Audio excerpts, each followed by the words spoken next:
Welcome to the C-Suite Mentor, the place where you will learn the tools, strategies, and mindset to scale your business sustainably and build a lasting legacy. I'm your host, Theresa Cantley.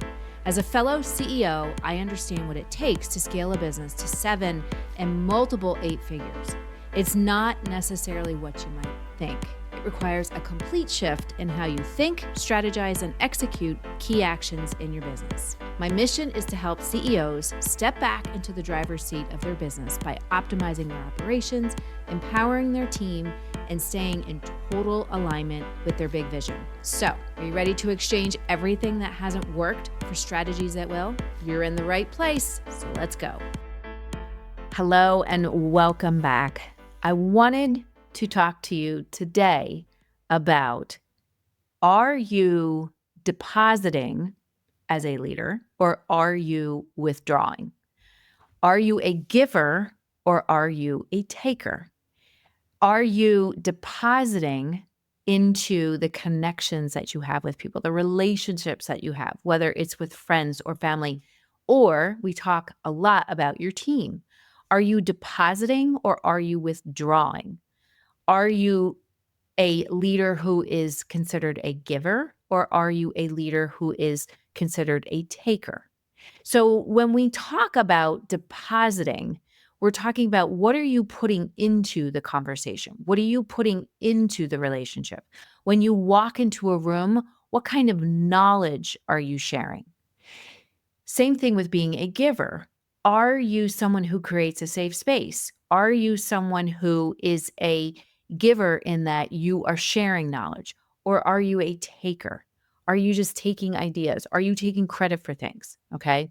And before you answer any of this stuff, I want you to think about it from the standpoint of, and I've said this on the podcast before, thinking about it from the question of, what is it like to be on the other side of me? What is it like to be someone who is on the other side of what I'm saying, or on the other side of who I am showing up as every day, or even just in that moment as you're having an interaction with someone?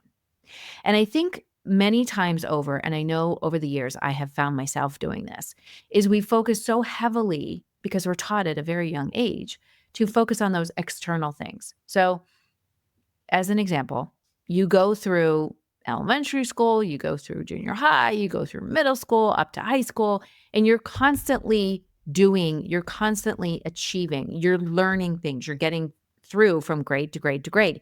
Even as a younger child, we're not necessarily taught to focus on how do you want to show up? Who do you want to be? And then apply all of those external things. It's always, what do you want to major in? What do you want to study?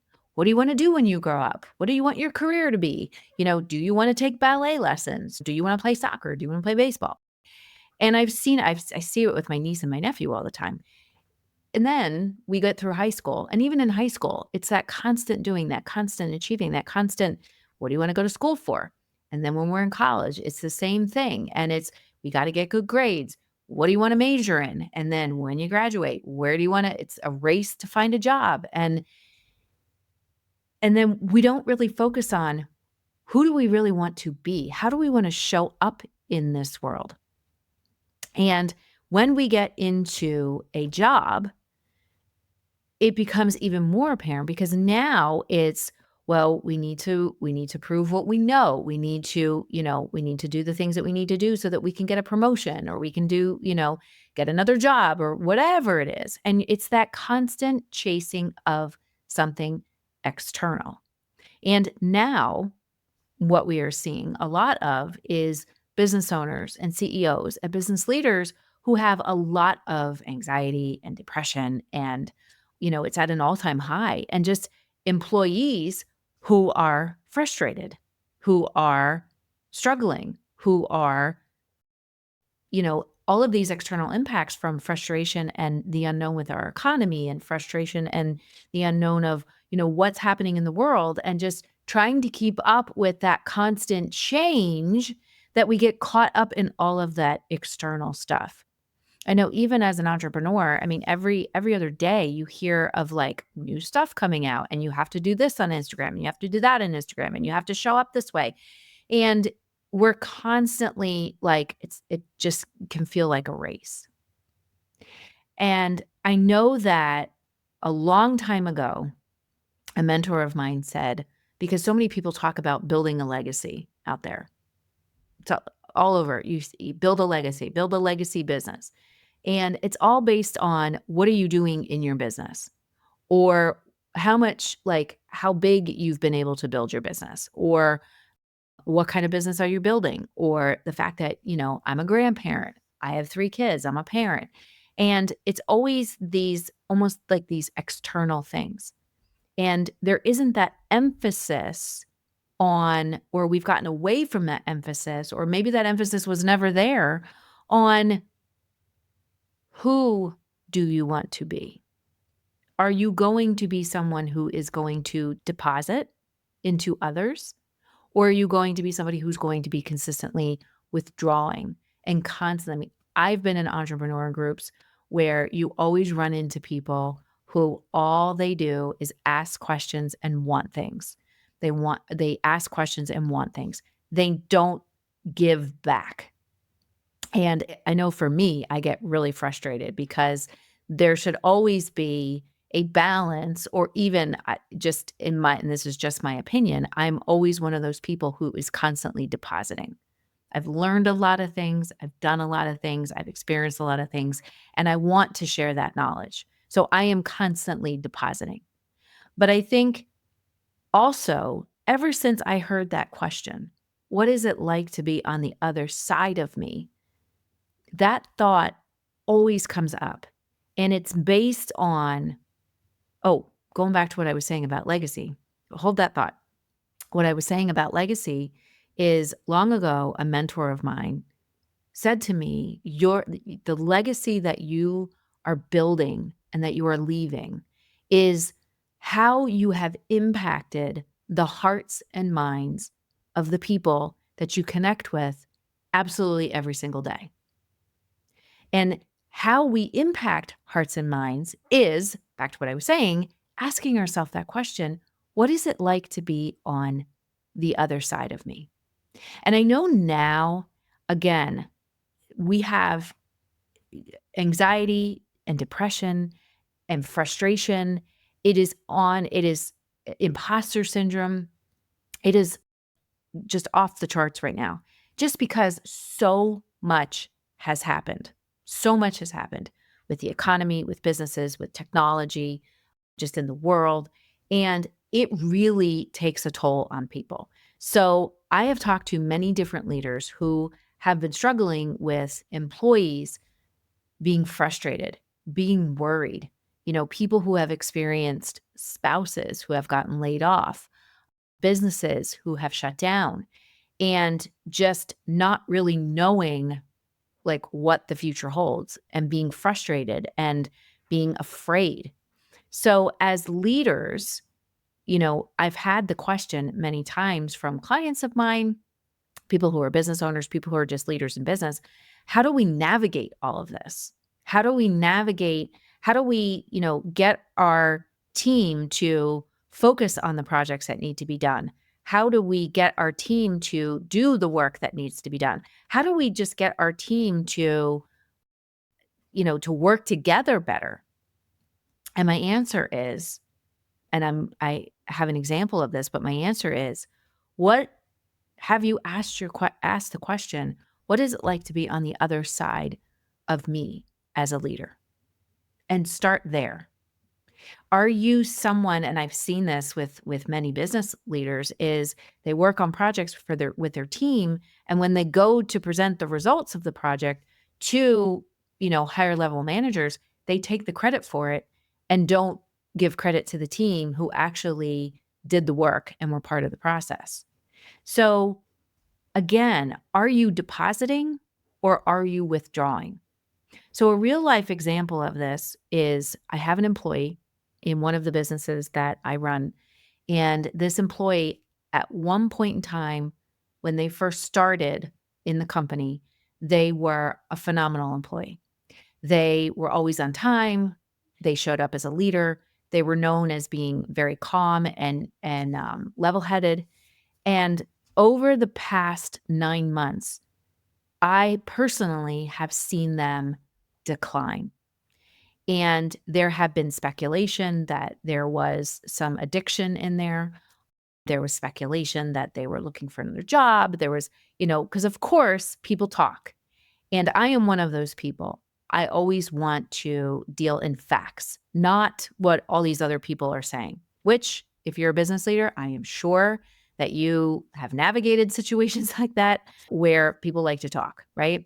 So I always like to deal in fact. And how I deal in fact is I spend time with that person and I hold space for that person.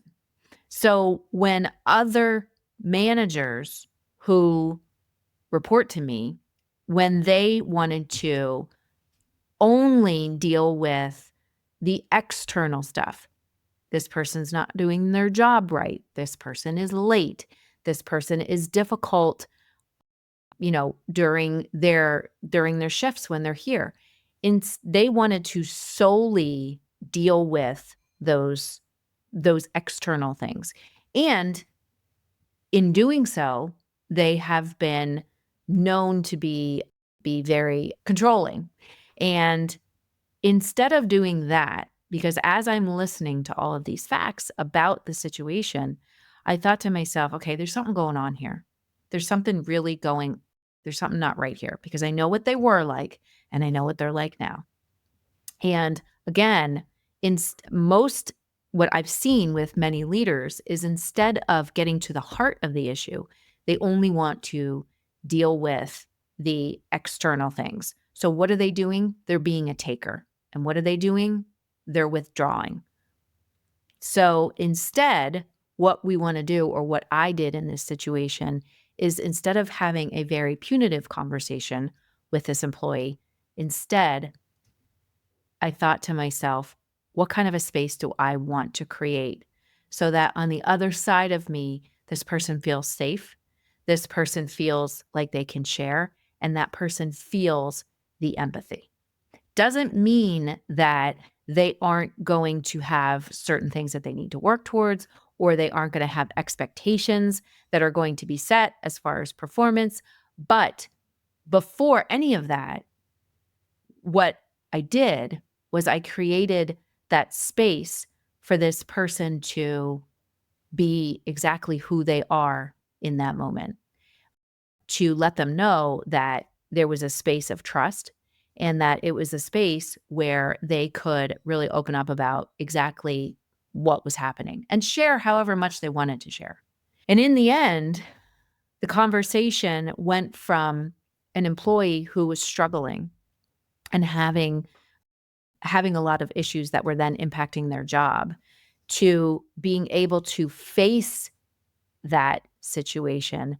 And then on the other side of it, being able to set clear expectations, set some clear goals, and give them something to work towards. But even outside of that, it was giving them some hope that they could start to get back to, or be a better version of themselves. So many times over, we think that leadership is an outside job and that it's solely based on how you divide up projects, how you manage people's tasks, and just how you manage people. But what it is it's more of an inside job. And what it requires is for you to show up differently so that you can then make that impact on the people that work with you and that work for you, that you can make that impact on them from the inside out. Because again, that legacy that you're creating and that you're building is based on and comes from how you impact how someone thinks, how someone feels, and really how you impact and bring out their own internal greatness that maybe they didn't even realize that they had, how you inspire them to do that. And we don't do that necessarily from the outside in, but more from the inside out. So I want to give you 5 questions that I want you to think about as it relates to what it's like to interact with you as a person, as a leader, as a business owner, and asking yourself, am I depositing to my team or am I withdrawing? Now, I ask myself that question when I go into rooms or when I'm in a bunch of different business groups. I ask myself that question too. As I said, I've been in business groups where you always have somebody who's withdrawing from the group. They never, ever, ever deposit, never. And it gets frustrating. And now I kind of look at it and make some humor out of it. But I always ask myself, okay, am I going into a room where there are people who are way smarter than me? And in those situations, yeah, like I want to learn. So I'm going to listen and I'm going to learn and I'm going to take notes. So that's a withdrawal. But when I'm depositing, when I'm going into a room and I'm teaching or I'm working with my teams that I lead or I'm working with my assistant, I'm always depositing. I'm always sharing my knowledge. I'm always creating a space that they can share. And I'm always depositing that kindness, that empathy. So as I'm asking you these 5 questions, I want you to think about it from that standpoint. So the first one is, are you focused on power or are you focused on purpose? Are you focused on power or purpose? So power as a leader, I see and I've been exposed to many leaders who solely focus on the power that they have. People who want to do more in a business, and if they have knowledge, if they have information in a business, they feel like that gives them power over people, which is kind of crazy, right? So in that case, that's withdrawing from someone. It's not depositing. So if we focus on purpose, what is my purpose as a leader? And your purpose doesn't come from what you do, because what you do directly stems from who you are. So your purpose simply is showing up as that inspiring leader and inspiring others. So if you're moving from a place of purpose and you're focused on bringing out your own greatness and you're focused on that question of what is it like to be on the other side of me and who do I need to be as a leader to inspire others? You're focusing from a place of purpose. As I did, I thought to myself, we have this employee who really has some kind of a big issue, and we want to keep this employee. We want to help this employee. We want to encourage that greatness to come through again, but we got to figure out what's happening. So in that moment, my purpose was to create that space for that person to really know that they were safe, to know that I valued them, and to know that I was there to listen and to understand, not be understood. I know it goes back to that prayer. What is it? St. Francis of Assisi, I think. I think that's what it is. Anyway, but to really understand. So when we are moving from a place of purpose, not power, we are able to really ask ourselves, who do I need to be as a leader in this moment? Do I need to be someone who is vulnerable and to say, I don't really know the answers. I don't know how we're going to get through this situation, but we're going to do this and we're going to do this and it's going to be an experiment, but we're going to see what happens. Or in that moment, am I being the leader who says, this is exactly what we're going to do? It's that dance between conviction and adaptability. So understanding and connecting to, who am I as a person? Who am I as a leader? And then saying, what do I want people to feel when they're connecting with me? What do I want people to, how do I want to impact the way that they're thinking in that moment? Or how do I want to impact the way that they're feeling in that moment? And that's when we can really start to move from a place of purpose. Number two, and I will say the thing that I absolutely cannot stand is when people use information as power over someone else. I've seen it many, many times, and it is definitely something that breeds toxicity. So if you have that in your organization, someone who is constantly withdrawing because they're learning more information and they have all this information, and then what they do is they hoard it, not a good thing. Which is number two question. Are you sharing your knowledge or are you hoarding it? So one of the businesses that I run, we had to get rid of a very toxic leader, someone who was a leader in the business prior. And that person was an information hoarder. They'd never shared what or how to do, like what to do in certain situations or how to do it. So when we finally got rid of that person, what we found is that nobody knew how to do anything. And it was a huge disservice to the business. And what we found is she didn't want to share her knowledge on how to do something because she didn't want someone to do it better than her, which is crazy, right? She didn't want to actually have to say, well, I don't know how to do this, or I don't know how this works. So instead of doing that, she just kept all the knowledge to herself. But what ended up happening is when the person who took over her role, when that person stepped into that role, they did the same thing. So it took a lot to break that down. And how was I able to do that? By saying, what do I want this person to feel like on the other side of me when I'm having this conversation?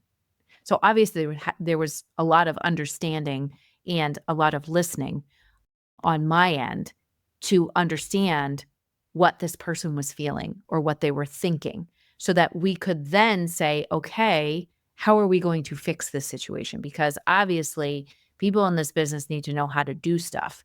They need to know how to open, they need to know how to close, they need to know how to do all of the individual operations in the business, because it's silly that nobody knew how to do anything, right?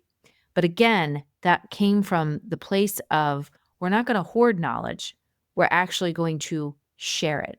We're not going to withdraw from our team, because that's what you're doing. You're withdrawing from them. You're robbing them of information that they need. You're robbing them of even lessons that they need to learn if you're constantly keeping it to yourself.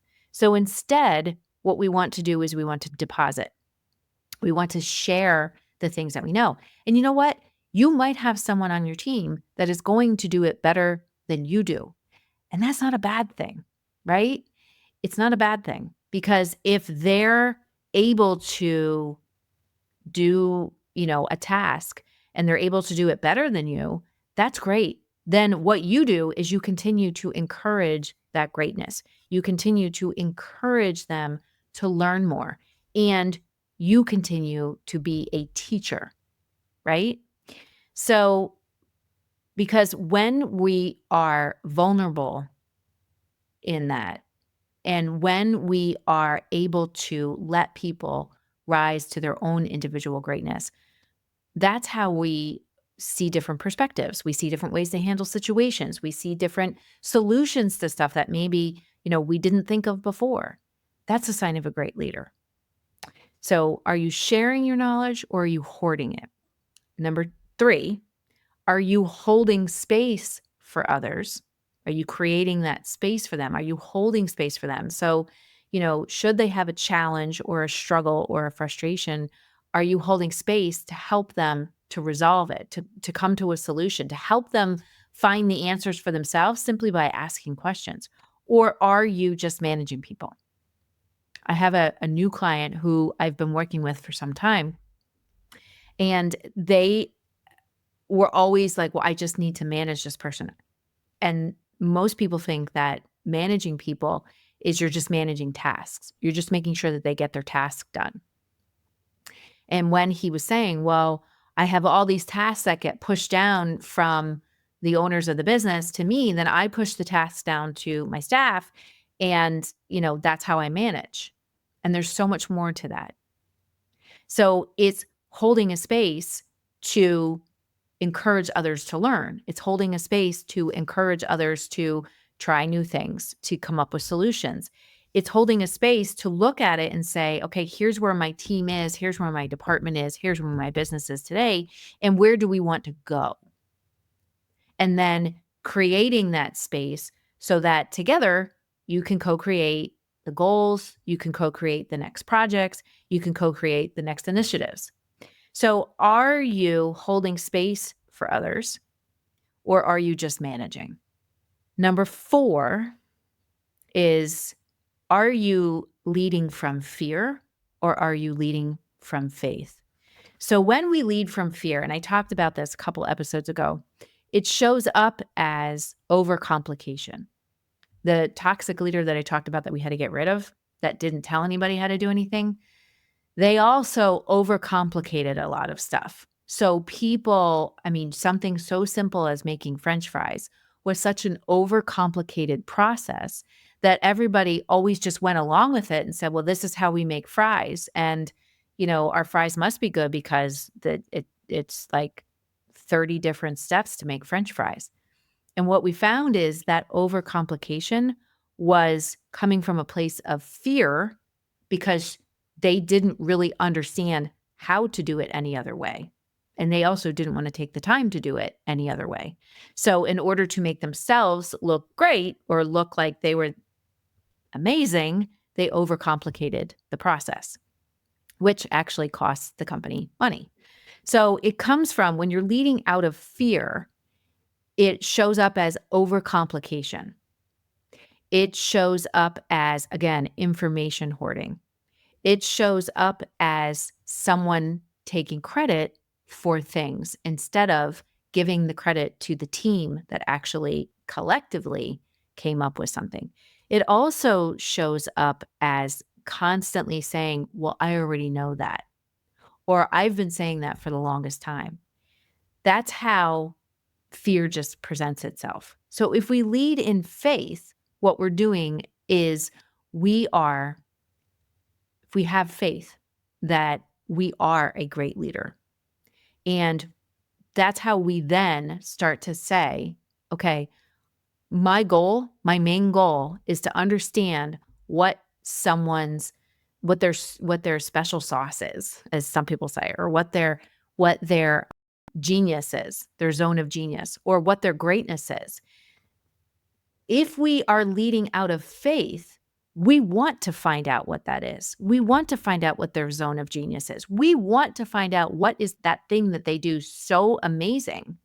I have someone that works for me in marketing. She does social media. She's way better at editing videos than I am. She is way better at some creative concepts for, angles and displaying things, way better than me. And you know what? I want that because I know that's not one of my strengths.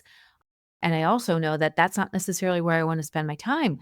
But if I encourage that greatness and I bring that greatness out, because I could easily, if I was that type of leader, and I'm not, but I could say, well, I need to be in charge and be doing everything. But I don't want to be that person because that's not who I am, right? So if I'm encouraging that greatness and I'm encouraging pulling out that zone of genius and having her step into it, it benefits the company. It makes her feel good. It makes her know that she has that space that she can really be herself. And once someone really knows who they are and they are fully functioning as their self, they can really rise up, right?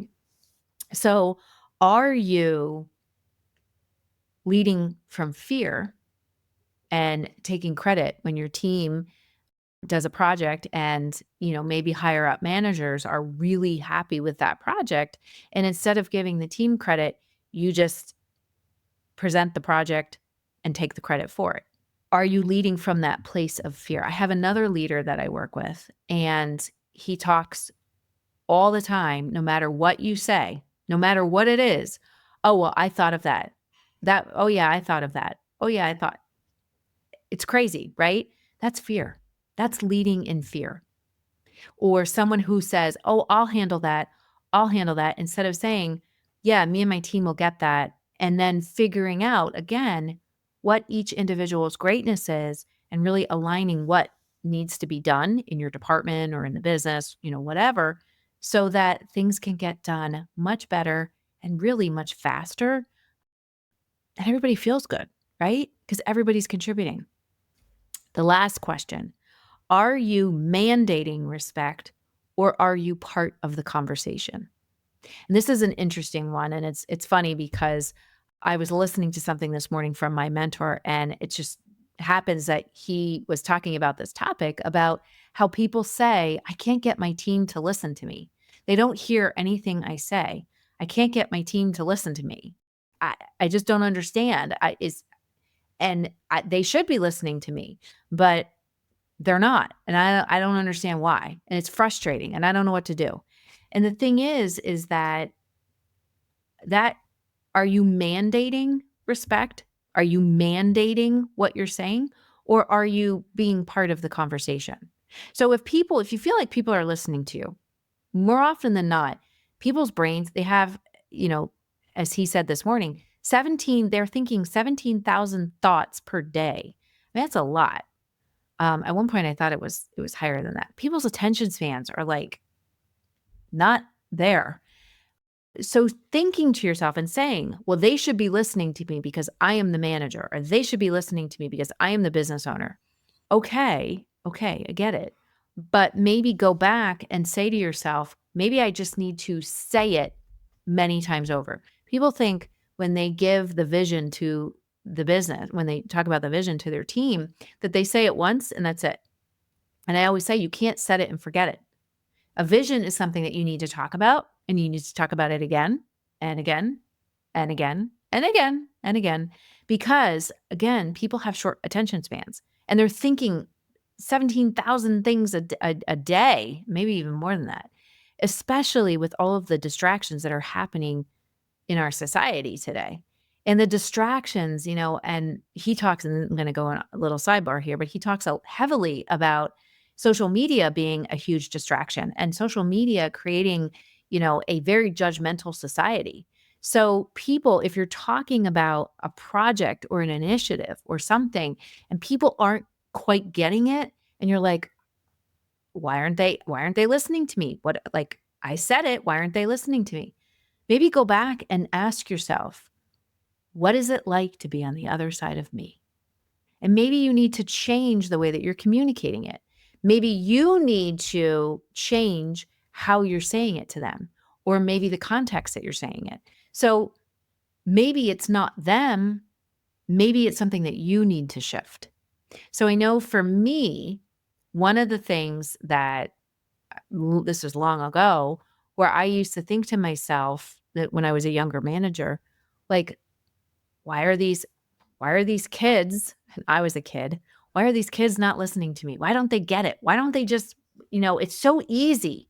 It's so easy. Why aren't they understanding this? I don't understand. I mean, I was 27 years old. So the kids weren't that much younger than me. But the truth is that what might seem easy to you is not necessarily easy to someone else. So it's just remembering again, what is it like to be on the other side of me? Let's go back to the conversation about one of the employees that works for me and his struggles that he was dealing with by himself, that he wasn't telling anybody, the addiction issues, the struggles that he was having personally, the struggles that he was having financially. He wasn't telling anybody. And people weren't creating that space for him to feel vulnerable enough to say, I need some help, and to reach out for help. So instead of just saying, well, he's not listening, they're not listening to me. We've had this conversation, 10 times and they're still not listening. Instead, change the way that you're communicating, change the way that you're connecting, and create that space so that you are giving to someone else. You're not taking from them. You're not dictating. You're holding that space and you're listening and understanding. And I would imagine if you go through and you ask yourself these questions and you start to shift and think about, am I depositing to people or am I withdrawing? Am I giving to my team or am I just taking from them? and really thinking, what do I want it to be like when someone is interacting with me? Do I want them to think that I'm not listening to them? I talked about this a couple episodes ago as well, when someone said to me, Theresa, you're intimidating. And I was like, well, why am I intimidating? And they said, well, when you are having a conversation, you are like so laser focused on me. And I'm like, well, that's because I'm being present, because I want to hear everything that you have to say. I want to hear it so that I can understand and I can ask questions. So if we think about these things, we want to say, okay, what do I want it to be like on the other side of me? What do I want people to feel? How do I want to impact the way that they think? How do I want to impact the way that they feel about the business and about their job and about what they're doing and about the results that they're getting? But also, what can I do to help them? What can I do to be a better listener so that I can help them to reframe whatever is happening in their world, whether it's reframing a frustration that they have in their job, and that's why they have a lack of performance, or reframing something that's happening with them that is a limiting belief, or the way that they're thinking about something, so that you can help them to be a better version of them. So I hope that this episode helped you. And remember, at the end of the day, I always think to myself, God willing, when the day comes that someone is delivering my eulogy, I want to be known as that giver. I want someone to give a long